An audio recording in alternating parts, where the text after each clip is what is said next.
Hello everyone, welcome to पढ़ लिया। आज का ये जो वीडियो आप देख रहे हैं ये बेसिकली बहुत इंपॉर्टेंट होने वाला है, क्योंकि इसमें आप ये जानने वाले हैं कि आप जो सब्जेक्ट मुझसे पढ़ने वाले हैं उसका क्या सिलेबस है। लेकिन उससे पहले मैं आपको मेरे बारे में भी कुछ बताने वाली हूँ। बेसिकली मेरा नाम है ऐश्वर्या और मैं यहाँ पे आपका डील करने वाली हूँ आपका क्वांट रीजनिंग एंड आपका जनरल एप्टीट्यूड का जो मेजर पार्ट रहता है, जिसमें आप 12 टू 13 मार्क्स एक्सपेक्ट कर सकते हैं। क्वांट और रीजनिंग, ये जो दो मेन टॉपिक्स सारे बच्चों के दिमाग में रहते हैं कि इसको हमें कैसे प्रिपेयर करना है। तो बेसिकली इस वीडियो के थ्रू मैं ये बताऊंगी कि आप अपनी प्रिपरेशंस किस तरीके से कर सकते हैं। यहाँ पे आपको मेरे पीछे स्लाइड दिख रही होंगी जिसमें बहुत सारे नाम लिखे हुए हैं। बेसिकली ये सारे आपके टॉपिक्स हैं जो आपके कोर्स में आपसे पूछे जाते हैं। बहुत सारे टॉपिक्स इंटरलिंक्ड भी हैं, बहुत सारे टॉपिक्स सेपरेट भी हैं, तो हम सब पे बात करेंगे। लेकिन उससे पहले जैसा कि मैंने आपको कहा था कि मैं मेरे बारे में थोड़ा सा बता देती हूँ। बेसिकली मुझे यहाँ पे 5 साल इस फील्ड में हो गए।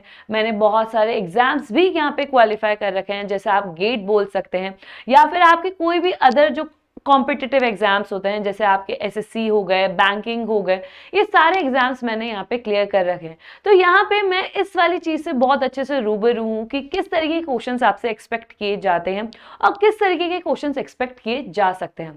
तो यहाँ पे हम नॉर्मली जो हमारा जनरल एप्टीट्यूड रहता है इसे हम 3 सेक्शंस में डिवाइड करते हैं। एक सेक्शन रहता है आपका क्वांट, दूसरा रहता है आपका रीजनिंग और तीसरा सेक्शन रहता है इंग्लिश का। तो यहाँ पे जो मैं मेनली डील कर रही हूँ या जिसके बारे में अभी आपको बताने वाली हूँ, ये आपका क्वांट सेक्शन और रीजनिंग सेक्शन है। इंग्लिश की बात करें तो इंग्लिश का वेटेज आउट ऑफ 15 आप 2 से 3 मार्क्स या फिर कभी कभार 1 से 2 मार्क्स भी एक्सपेक्ट कर सकते हैं। इसलिए मैंने आपको यहाँ पे बोला कि आपका क्वांट और रीजनिंग बेसिकली 12 से 13 मार्क्स का आपसे पूछा जा सकता है आउट ऑफ 15 मार्क्स।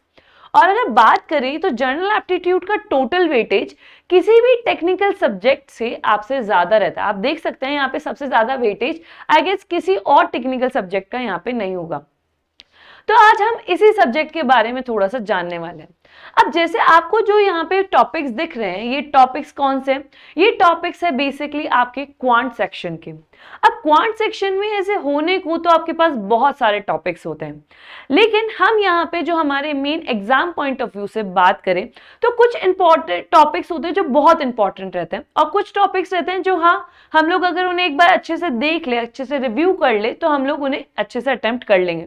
तो यहाँ पे अगर आप प्रिपरेशन कर रहे हैं गेट की या ईएससी की या फिर किसी और कॉम्पिटिटिव स्टेट लेवल या फिर आपके जो सेंट्रल लेवल एग्जाम्स होते हैं गवर्नमेंट जो लेती है, बेसिकली आप उनकी प्रिपरेशन कर रहे हैं या किसी पीएसयू के लिए आप प्रिपरेशन कर रहे हैं या फिर अगर आप अपने प्लेसमेंट्स के लिए भी प्रिपरेशन कर रहे हैं, तो ये वीडियो आपके लिए बहुत ज़्यादा यूजफुल रहने वाला है। अब बात करते हैं, यहाँ पे बहुत सारे डिफरेंट कैटेगरीज के स्टूडेंट भी हमारे पास रहते हैं। जैसे कि आपको पता है कि अब तो 3rd ईयर वाले स्टूडेंट्स भी आपके गेट के एग्जामिनेशन को दे सकते हैं। तो यहाँ पे जो स्टूडेंट होता है वो 2nd ईयर से प्रिपरेशन करना स्टार्ट कर देता है। लेकिन एप्टी के मामले में बच्चे क्या करते हैं, बिल्कुल एंडिंग में टच करते हैं और बोलते हैं कि मैम हमारा एप्टी अब हो नहीं पा रहा, आप कैसे करें? तो देखो, एप्टीट्यूड बेसिकली एक ऐसा टॉपिक है जो आप अगर थोड़ा थोड़ा भी कवर कर लेंगे और आप इसे रेगुलर टच में रहेंगे तो आपका aptitude exam point of view तक या फिर एग्जाम तक बेसिकली बहुत स्ट्रांग हो जाएगा। और अगर आप देखेंगे तो गेट के एग्जाम के आसपास ही आपके अदर कॉम्पिटिटिव एग्जाम्स भी रहते हैं, इवन प्लेसमेंट्स का टाइम भी लगभग उतना ही रहता है। तो आप यहाँ पे प्रिपरेशन जो करना स्टार्ट करते हैं तो वो लगभग आपके एग्जाम से 6 महीने पहले से स्टार्ट कीजिए और आप बैलेंस आउट कीजिए अपने टेक्निकल और आपके नॉन टेक्निकल सब्जेक्ट के साथ। तो ये सारी चीजें तो हो गई हमारे कि किस तरीके से प्रिपरेशन करें, किस तरीके से हम लोगों को पढ़ना है और कौन कौन से एग्जाम्स हम यहाँ पे टारगेट कर सकते हैं। एक और इम्पॉर्टेंट बात, नोट्स। आप लोगों के पास यहाँ पे वीडियोस अवेलेबल हैं, बहुत अच्छी बात है, आप इसे बार बार भी देख सकते हैं, ये भी बहुत अच्छी बात है। लेकिन स्टिल आपको यहाँ पे क्या करना है, आपको एक प्रॉपर फॉर्मेट्स में नोट्स बनाने हैं ताकि आप क्या कर सके, आपको जब भी रिवाइज करना हो तब आप ऑब्वियसली वीडियो देख सकते हैं, बट अगर आपने वीडियो देख के नोट्स एक प्रॉपर फॉर्मेट में बनाए होंगे तो आप क्या कर सकते हैं, आप क्विकली अपने नोट्स खोलेंगे, वो टॉपिक देखेंगे और आपका वो क्विकली रिवाइज हो जाएगा। अब बात करते हैं उन स्टूडेंट्स की जो यहाँ पे रिवीजन बेसिस पे यहाँ पे देख रहे हैं या फिर अभी उनके पास बहुत कम टाइम पीरियड है, हो सकता है उनके कॉलेज प्लेसमेंट्स के बारे में या फिर हो सकता है कि यहाँ पे वो गेट को सोचकर प्रिपरेशन कर रहे हो, लेकिन टाइम पीरियड बहुत कम है। तो बहुत सारे ऐसे बच्चे होते हैं जिनके टॉपिक्स, कुछ टॉपिक्स बहुत स्ट्रांग होते हैं लेकिन कुछ टॉपिक वीक होते हैं। जैसे अगर मैं यहाँ पे क्वांट की बात करूं तो बच्चों को बहुत ज्यादा कंफ्यूजन होता है परम्यूटेशन, कॉम्बिनेशन, प्रोबेबिलिटी। यहाँ पे बात करें तो हमारे ज्योमेट्री एंड मेंसुरेशन, ये टॉपिक्स कुछ ऐसे हैं जहाँ पे बच्चों को लगता है यार पता नहीं हमसे क्वेश्चन बन भी पाएंगे कि नहीं बन पाएंगे। या फिर कुछ और टॉपिक भी हम जैसे ले परसेंटेज ले लिया, प्रॉफिट एंड लॉस ले लिया, तो ये टॉपिक्स हमसे बन पाएंगे कि नहीं बन पाएंगे, हम लोग बस यही सोचते रहते हैं। तो उन बच्चों के लिए एक छोटा सा सजेशन है कि अगर आपके पास टाइम कम भी है तो आप क्या कर सकते हैं, सीधा आप उस टॉपिक के वीडियो पे जाइए जिस टॉपिक को आपको रिवाइज करना है। आपको लग रहा है कि इस टॉपिक में मुझे एक बार कॉन्सेप्ट्स को देख लेने चाहिए कि क्या कॉन्सेप्ट्स आते हैं। बाकी अगर आप यहाँ पे फुल टाइम स्टूडेंट है, फुल टाइम का ये मतलब है कि आप यहाँ पे अच्छा खासा टाइम इन्वेस्ट करके अगर देख रहे हैं तो एक सीक्वेंस में, एक प्रॉपर फॉर्मेट में ही आप वीडियोस को देखिएगा ताकि आपके जो कॉन्सेप्ट्स है वो धीरे धीरे बिल्ड होंगे। अब किसी भी चीज के लिए आपका बेस स्ट्रांग होना बहुत ज्यादा जरूरी है। अब जैसे घर बनवाते हैं तो घर के लिए भी पहले नींव खोदी जाती है, तब जाके उस पे पिलर्स खड़े करके आपका बाकी का घर बनता है। तो उसी तरीके से चाहे आप टेक्निकल सब्जेक्ट पढ़िए या नॉन टेक्निकल सब्जेक्ट पढ़िए, उसका बेस स्ट्रांग अगर जितना ज्यादा आप बना लेंगे उतना अच्छा आप उसके कॉन्सेप्ट्स को डील कर पाएंगे, समझ पाएंगे, खुद में ले पाएंगे और उससे रिलेटेड किसी भी तरीके का क्वेश्चन आए वो आप अटेम्प्ट कर पाएंगे। अब यही बात करें गेट की, तो गेट क्या करता है, बेसिकली कॉन्सेप्ट वो आपसे बहुत इजी पूछेगा, लेकिन गेट आपको ट्राई करता है कि आप उसकी लैंग्वेज में अटक जाओ। तो यहाँ पे अगर आपके कॉन्सेप्ट्स क्लियर होंगे, आपकी लैंग्वेज पे पकड़ धीरे धीरे बनेगी प्रैक्टिस के साथ, तो जैसे जैसे आपके कॉन्सेप्ट स्ट्रांग होंगे, आपकी पकड़ बनने लगेगी, तो आपको कभी भी किसी भी क्वेश्चन में दिक्कत नहीं आएगी। तो यहाँ पे बस एक छोटी सी टिप है कि एक सीक्वेंशियल वे में वीडियोस को देखिए। जो भी स्टूडेंट्स बहुत अच्छे से यहाँ पे उनके पास एक सफिशिएंट टाइम, एक डिसेंट टाइम है प्रिपरेशन करने का, ये सजेशन उनके लिए है। बाकी जिनके पास बहुत लिमिटेड टाइम है, बहुत कम टाइम है, जैसे 1-2 महीने का टाइम है, तो आप अपने पर्टिकुलर टॉपिक से रिलेटेड वीडियोस देख सकते हैं। तो अब बात करते हैं हमारे क्वांट सेक्शन की सबसे पहले कि हमारे पास यहाँ पे कौन कौन से टॉपिक्स हैं। तो सबसे पहले बात आती है नंबर सिस्टम की। अब दिमाग में आ रहा होगा कि सब नंबर सिस्टम ही पहले क्यों पढ़ा देते हैं, बाकी की चीजें क्यों नहीं पढ़ाते। तो देखो, क्वांट में बेसिकली हम यहाँ पे डील किससे करते हैं, डील ही नंबर से करते हैं। तो सबसे पहले हमें यहाँ पे समझ में तो आना चाहिए ना कि नंबर्स हमारे पास कैसे कैसे हैं, या फिर नंबर्स क्या क्या ऑपरेशन कर सकते हैं। जैसे अगर मैं नंबर सिस्टम की बात करूं तो नंबर सिस्टम में हम लोग नंबर्स की फॉर्मेशन कैसे हो रही है उस पर बात करते हैं। उसके बाद हम लोग यहाँ पे एलसीएम एचसीएफ पे बात करते हैं, फैक्टराइजेशन पे भी बात करते हैं, तो हम यहाँ पे प्राइम नंबर्स और को प्राइम फैक्टर्स पे भी बात करते हैं। हम लोग यहाँ पे यूनिट डिजिट वैल्यू पे भी बात करते हैं, तो यहाँ पे हमारे पास रिमाइंडर क्या बचेगा, हम इस पे भी बात करते हैं। अब आधों को तो लग रहा होगा कि मैम क्या बोल गई, लेकिन जब आप वीडियो देखेंगे तब आपको भी लगेगा कि हाँ, बेसिकली ये सारी चीजें आपकी एक्यूरेसी इंक्रीज करने में भी आपकी इनडायरेक्टली हेल्प करती है। और यहाँ पे अगर हम देखें तो जो एक टॉपिक मैंने बोला एलसीएम एंड एचसीएफ, आप माने या ना माने, लेकिन वो कहीं ना कहीं आपके सारे टॉपिक्स में डायरेक्टली या इनडायरेक्टली यूज डेफिनेटली हो रहा है। अब चलते हैं थोड़ा सा आगे, sequence and series. Sequence and series में देखेंगे तो हमारे पास बहुत डिफरेंट टाइप की सीरीज अवेलेबल होती है, जिसमें सबसे फेमस सीरीज हमारी कौन सी होती है, हमारी एपीजीपी, जिसे हम क्या बोलते हैं, arithmetic progression and geometric progression. तो वो सारी सीरीजेस भी और उसके अलावा जो मिसलेनियस सीरीज है वो भी आपके इस सेकेंड टॉपिक में कवर की गई है। फिर आता है जो बच्चों को बहुत डराता है, कौन, पीएनसी, परम्यूटेशन एंड कॉम्बिनेशन, कि मैम कब तो परम्यूटेशन यूज करें, कब कॉम्बिनेशन यूज करें। फिर इसमें एक और चीज है, सिर्फ इतने पे ही लिमिट नहीं लगती, इसमें ये भी आ जाता है कि कब मल्टीप्लीकेशन करें और कब एडिशन करें। तो ये सारी चीजें हमने इतने अच्छे लेवल पे जाके सीखी है कि आपके कॉन्सेप्ट इतने स्ट्रांग हो जाएंगे कि आप ट्रस्ट में आप खुद किसी और बच्चे को भी आराम से पढ़ा सकते हैं। मतलब ये इतने अच्छे से सारे टॉपिक्स हमने यहाँ पे कवर किए। इसके बाद आता है आपके पास यहाँ पे प्रोबेबिलिटी। प्रोबेबिलिटी की बात करें तो प्रोबेबिलिटी काफी इंपॉर्टेंट टॉपिक है। इसी के साथ अगर हम देखें तो ये नंबर सिस्टम और sequence and series basically combined आप टॉपिक बोल सकते हैं, क्योंकि कॉन्सेप्ट आपके काफी यहाँ पे मिलते जुलते हैं। क्योंकि बहुत बार नंबर सिस्टम के आपके क्वेश्चंस ऐसे मिल जाएंगे जहां पे आपको एपी का कॉन्सेप्ट या फिर एपी यूज करना रहेगा, या फिर एपी जीपी के कुछ कॉन्सेप्ट ऐसे मिल जाएंगे जहां पे हो सकता है कि नंबर सिस्टम आपका इनडायरेक्टली यूज हो रहा हो। ठीक है, तो ये टॉपिक भी आपका काफी इंपॉर्टेंट है। लेकिन अगर बात करें हम परम्यूटेशन, कॉम्बिनेशन और प्रोबेबिलिटी की, तो यहाँ पे प्रोबेबिलिटी की जो आपके आने के चांसेस रहते हैं वो कंपैरेटिवली थोड़े हाई रहते हैं। लेकिन अगर आप देखेंगे तो आपको यहाँ पे परम्यूटेशन एंड कॉम्बिनेशन कहीं ना कहीं आपके प्रोबेबिलिटी में यूज हो ही जाता है। तो हम लोग कह सकते हैं कि बेसिकली परम्यूटेशन एंड कॉम्बिनेशन आपको आना चाहिए जब भी आप प्रोबेबिलिटी को पढ़ना स्टार्ट करते हैं उससे पहले, और इसी वजह से यहाँ पे परम्यूटेशन एंड कॉम्बिनेशन आपको पहले पढ़ाया गया है। किससे? आपकी प्रोबेबिलिटी से। इसके बाद बात करते हैं आपके ratio and proportion and percentage की। माना क्या जाता है बेसिकली, ये सच भी है, ये दो टॉपिक्स ऐसे हैं कि अगर आपको इन दो टॉपिक्स पे कमांड हो गई है, मतलब आपको ये अच्छे से आ गया है, तो आप बाकी के जितने भी टॉपिक्स हैं उनको एटलीस्ट 80 to 85% अटेम्प्ट इजीली कर सकते हैं। आप समझ रहे हैं कि 80 to 85% कितना ज्यादा है।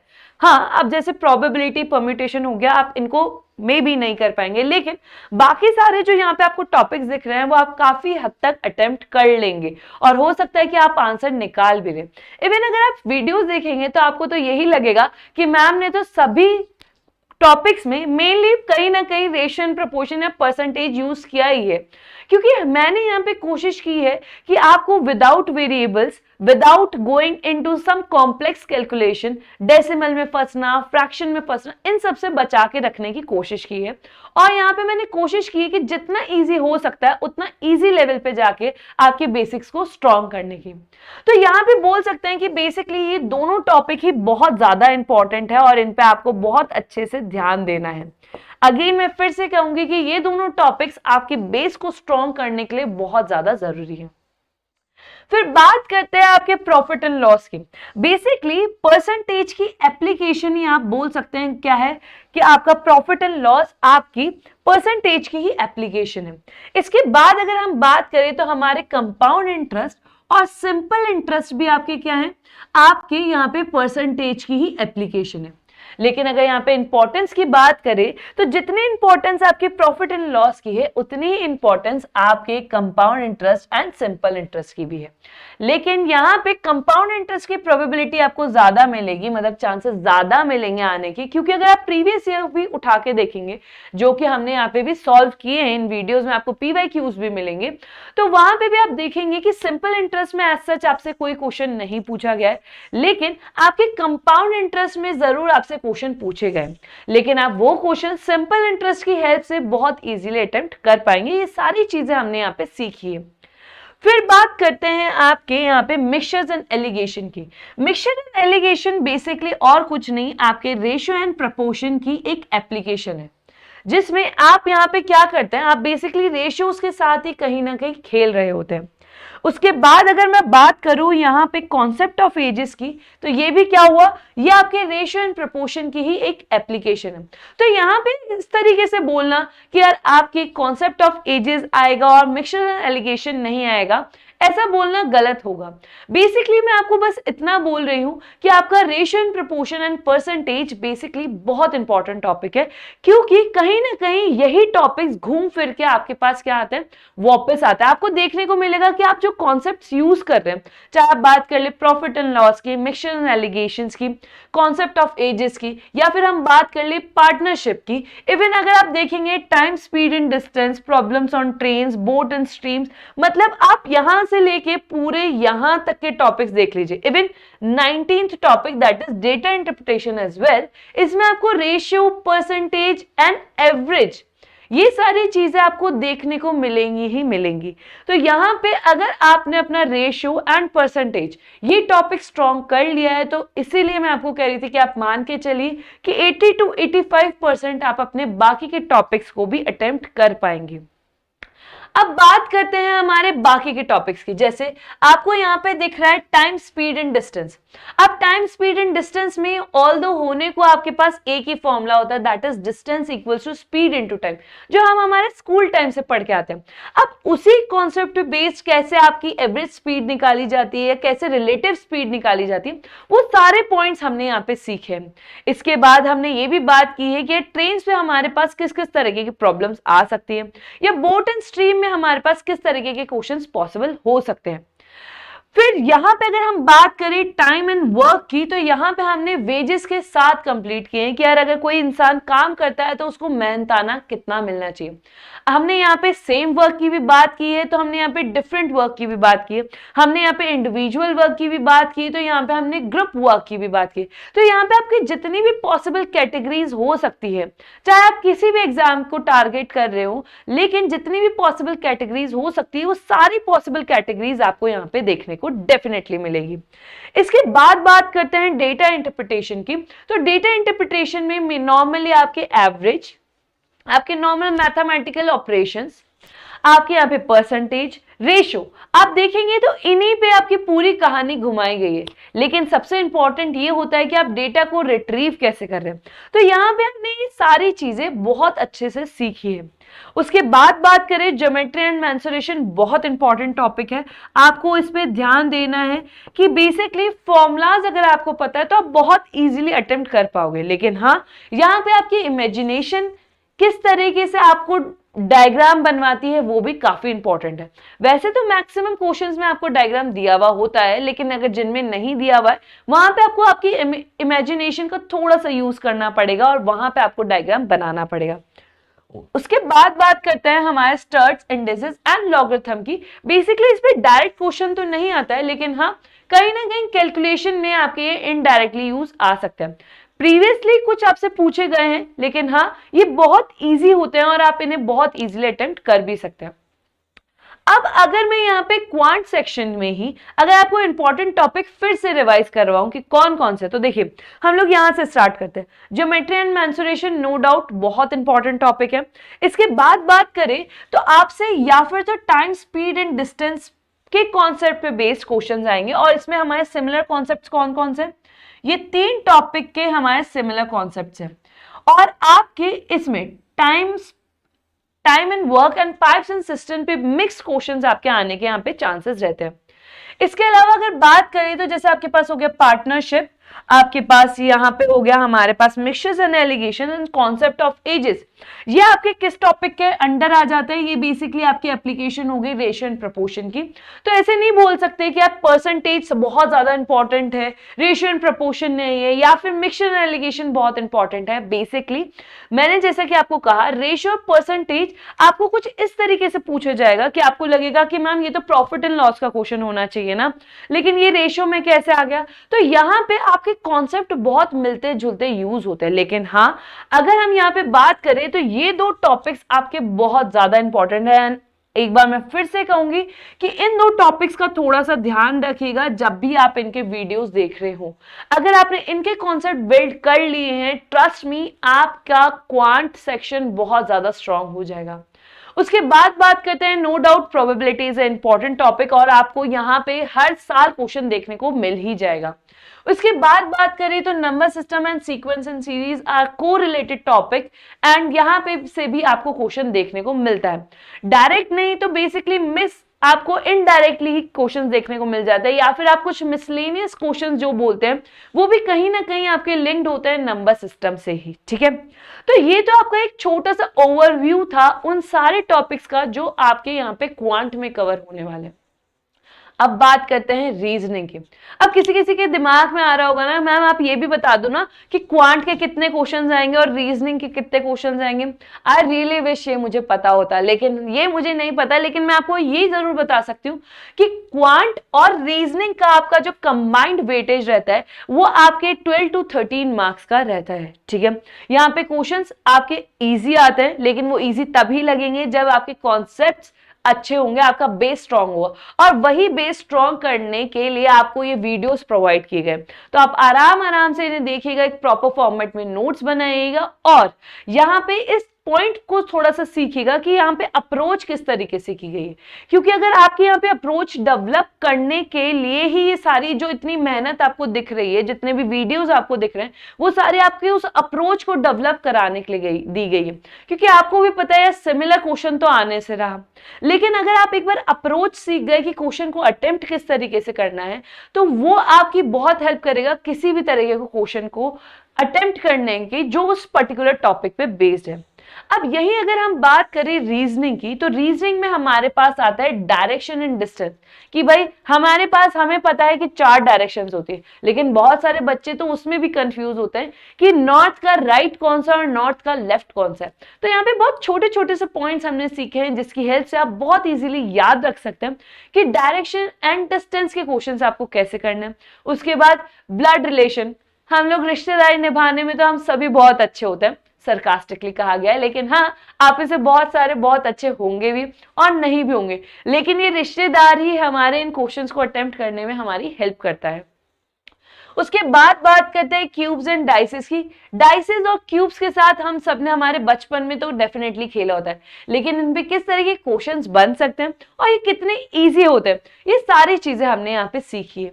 फिर आता है हमारे पास counting figures, logical puzzles. Logical puzzle में बेसिकली आपको पजल्स दे दी जाती है जिसमें आपकी लॉजिकल थिंकिंग कितनी अच्छी है, आप कितने अच्छे से इमेजिन कर पा रहे हैं, कितना अच्छे से सोच पा रहे हैं, वो सारी चीजों पे हम बात करते हैं।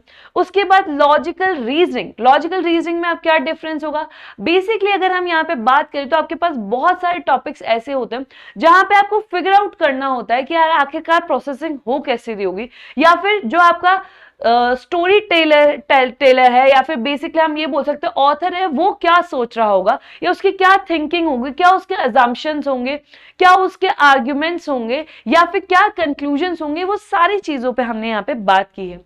इसके बाद यहाँ पे हमारे पास आता है Venn diagram and set theory, and after that we are having seating arrangement, and trust me seating arrangement is a very important topic as well as the logical puzzle is very important. Blood relation is important, direction and sense is important.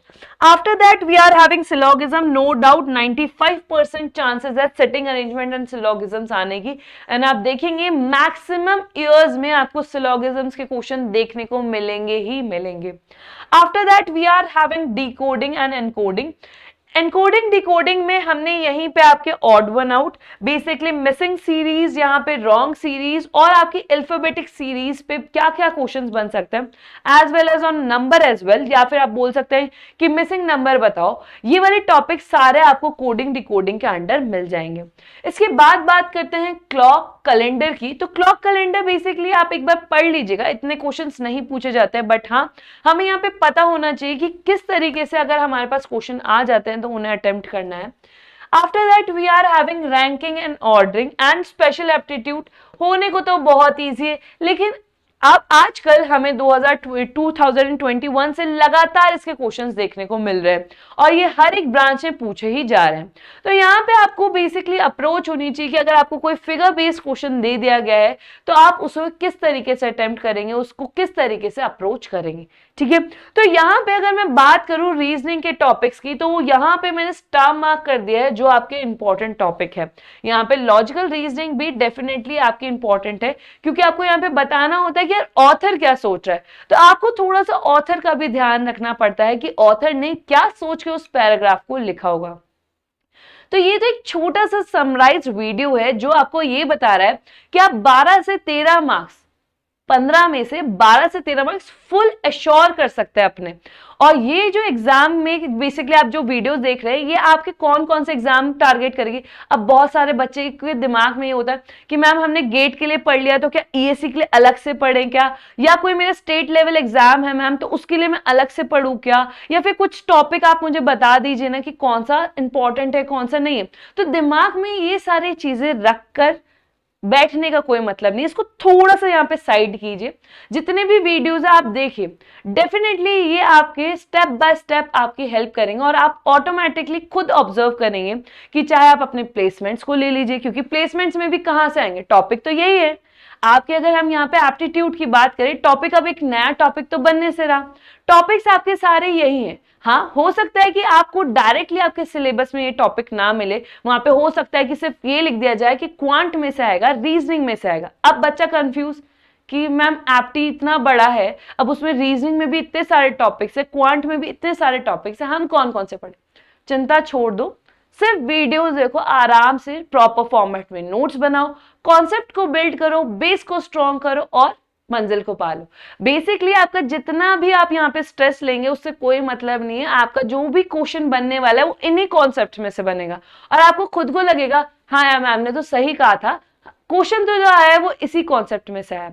तो बस preparation कीजिए, step by step चलिए, videos को अच्छे से देखिए, notes एक proper format में बनाइए एंड प्रैक्टिस करते रहिए। एप्टी में बस एक यही चीज है, आप जितनी ज्यादा प्रैक्टिस करेंगे उतने ज्यादा आपके कॉन्सेप्ट स्ट्रांग होंगे, उतनी ज्यादा आपकी पकड़ नंबर्स पे बनेगी और जितनी ज्यादा पकड़ आपकी नंबर्स पे बनेगी, आप इन दोनों टॉपिक में, आपका क्वांट और आपने रीजनिंग, इन दोनों में आप मास्टर बनते जाएंगे। तो इस वीडियो को तो इतना ही रखते हैं, बेसिकली इंट्रोडक्शन वीडियो है, ये भी हमें लेक्चर के जितना नहीं बनाना है। तो मिलते हैं लेक्चर्स में और अच्छे से इन डिटेल्स में इन सारे टॉपिक्स को पढ़ते हैं। Thank you.